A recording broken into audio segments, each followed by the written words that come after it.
महाराष्ट्र की राजनीति इन दिनों गरमाई हुई है और इन दिनों की बात इसलिए क्योंकि कल ही जो परमवीर सिंह पूर्व पुलिस आयुक्त मुंबई उनके खुलासे सामने निकल कर आए, उसके बाद एक राजनीतिक सरगर्मियां बढ़ती चली गई। बीजेपी लगातार हमलावर थी और बीजेपी इसके बाद और ज्यादा हमलावर हुई। वहीं अघाड़ी सरकार के तीनों घटक दल यानी कांग्रेस, एनसीपी और शिवसेना के लिए अब सोचने का वक्त है कि जिस तरह के आरोप एक सर्विंग सीनियर आईपीएस अधिकारी ने लगाए हैं, उसको देखते हुए वो किस तरीके से बात सामने रखें। हमारे साथ तमाम खास मेहमान जुड़े हुए हैं।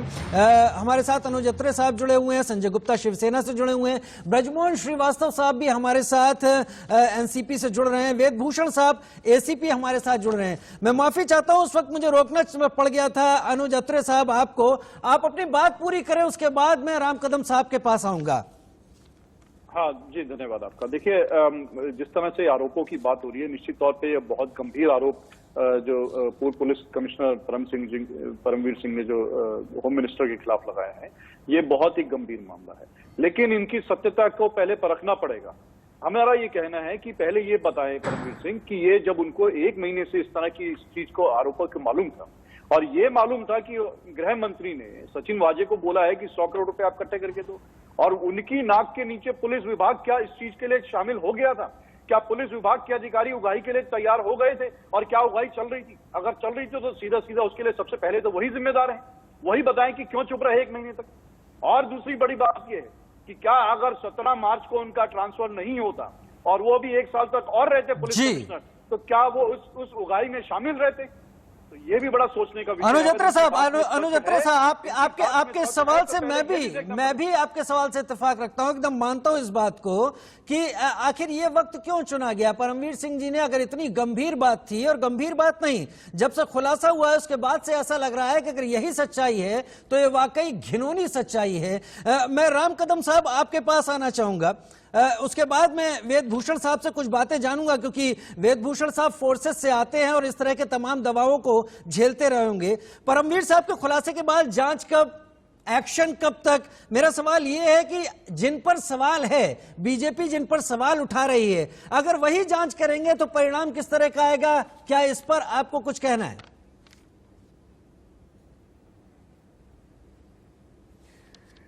देखिए, इस मंथना के आरंभ में स्पष्टता के साथ ये कह दूं कि आजाद भारत में इतना घिनौना दुष्कर्म इतिहास के पन्नों पर अतीत में कभी नहीं देखा गया। और सबसे बड़ा दुर्भाग्य इस बात का है कि देश के दिग्गज नेता शरद पवार जी माने जाते हैं, उन्होंने कुछ दिन पूर्व इसे, ये तो छोटी मोटी घटना है, ये बयान दिया था। अब पूरा का पूरा 3 दलों की ये सरकार हिमालय के पहाड़ की तरह वाजे गैंग का खुल करके समर्थन आज भी कर रही है। परमवीर सिंह की चिट्ठी, जिसे हम लेटर बम कहते हैं, उसके पूर्व भी महाराष्ट्र के डीजी सुबोध जायसवाल तथा उसी एक नीचे के रैंक के अफसर रश्मि शुक्ला, इन दोनों ने मुख्यमंत्री समेत गृह मंत्री को सबको रिपोर्ट सौंपी कि यह बहुत बड़े पैमाने पर वसूली की जा रही है। महाराष्ट्र के मुख्यमंत्री ने, गृह मंत्री ने, शरद पवार जी ने, कांग्रेस नेता राहुल गांधी ने कौन सी कान में रुई डाली थी, मां गांधारी के भांति आंखों पर कौन सी पट्टी लगाई थी? यह हमारे सवाल है। देखिए, 2 ही बिंदु दूंगा, उसके बाद आपने मुझे समय भी नहीं दिया तो मैं देश की जनता के ऊपर में निर्णय छोड़ता हूं। पहला बिंदु, एपीआई जैसा मामूली सा साधारण अफसर कैश गिनने की मशीन क्यों रखता है? यह पहली बात। दूसरा बिंदु, सूरज की रोशनी की तरह दिन प्रतिदिन परत दर परत ऐसे सबूत सामने आ रहे हैं वाजे की ओर से कि यह पूरी षड्यंत्र में वाजे एक प्रमुख साजिश करता है। ये दोनों बिंदु सामने आने के बाद भी ये तीनों दलों की सरकार का वाजे क्या दामाद लगता है, वह उनका इतना लाडला, प्यारा, दुलारा, उसे इतनी मोहब्बत क्यों है? ये तीसरा बिंदु। ये तीनों बिंदुओं को जोड़ोगे और परमवीर सिंह के 100 करोड़ के लेटर को जोड़ोगे, सुभाष जायसवाल जो डीजी थे और रश्मि शुक्ला जो सीनियर आईपीएस अफसर है, इन्होंने जो रिपोर्ट सौंपी थी कि बहुत बड़ी वसूली हो रही है, चौथे बिंदु को जोड़ोगे तो कोई रॉकेट साइंस की आवश्यकता नहीं है। देश का नन्हा सा बालक भी समझ जाएगा ये धड़ल्ले से पैसे वसूली का कदम साहब रैकेट चल रहा है। कदम साहब मैं जवाब सबूतों के ब्रजमोहन साथ जी से ले लेता हूं। अध्ययन के आधार आपने पर सवाल उठाए कदम साहब, आपने सवाल उठाया राम कदम साहब। ब्रजमोहन जी मेरे साथ जुड़ रहे हैं, सौभाग्य है क्योंकि शुरू में मुझे लगा था कि शायद आज एनसीपी से हमारे साथ कोई मेहमान नहीं होंगे, लेकिन ब्रजमोहन जी हैं। ब्रजमोहन जी, आपने राम कदम साहब को भी सुना होगा, अभी हाल फिलहाल क्या चल रहा है वो भी सुना होगा। मैं सिर्फ इतना जोड़ना चाहूंगा यहां पर कि जो भी परमवीर सिंह जी ने लिखा है उसमें उन्होंने एक बात साफ की है कि इस बारे में उन्होंने मुख्यमंत्री यानी उद्धव ठाकरे साहब, उप मुख्यमंत्री अजीत पवार साहब, एनसीपी सुप्रीमो शरद पवार साहब, इन सभी को जानकारी दी थी। क्या कदम उठाए जाने वाले हैं?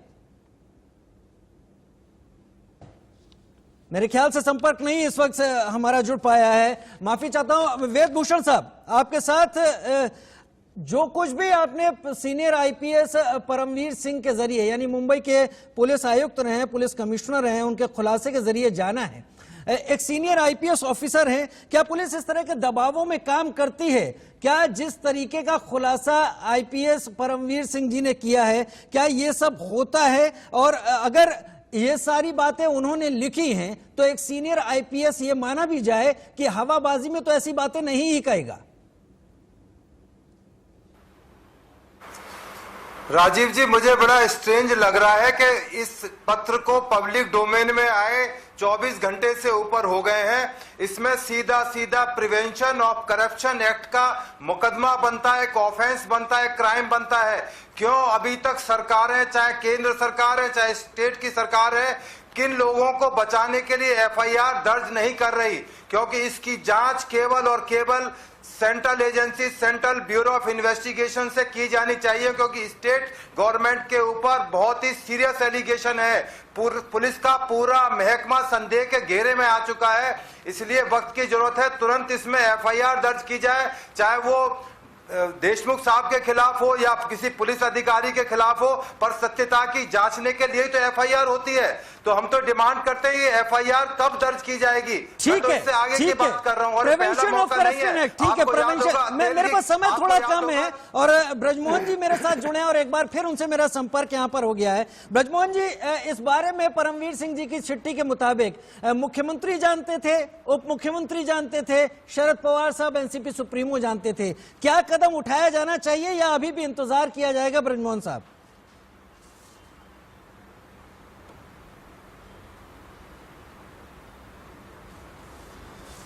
चलिए, समय थोड़ा कम है और एक बार फिर हम संपर्क नहीं साध पाए ब्रजमोहन जी के साथ, लेकिन एक बात तय है कि महाराष्ट्र पुलिस के इस खुलासे के बाद जो तमाम सवाल उठे हैं वो उतने ही गंभीर हैं जितने गंभीर हम समझ सकते हैं। कहने का तात्पर्य सिर्फ इतना है कि वाकई अगर इस तरह का कुछ चल रहा है और वो हकीकत में है तो इस बारे में गंभीरता से जांच किए जाने की जरूरत है। क्या इस तरह के और भी कई सारे सचिनवाजे कई और पुलिस फोर्स में तो नहीं मौजूद हैं जिन्हें इस तरह के दबाव में पड़कर इस तरह का काम कराया जा रहा हो? फिलहाल छोटा सा ब्रेक।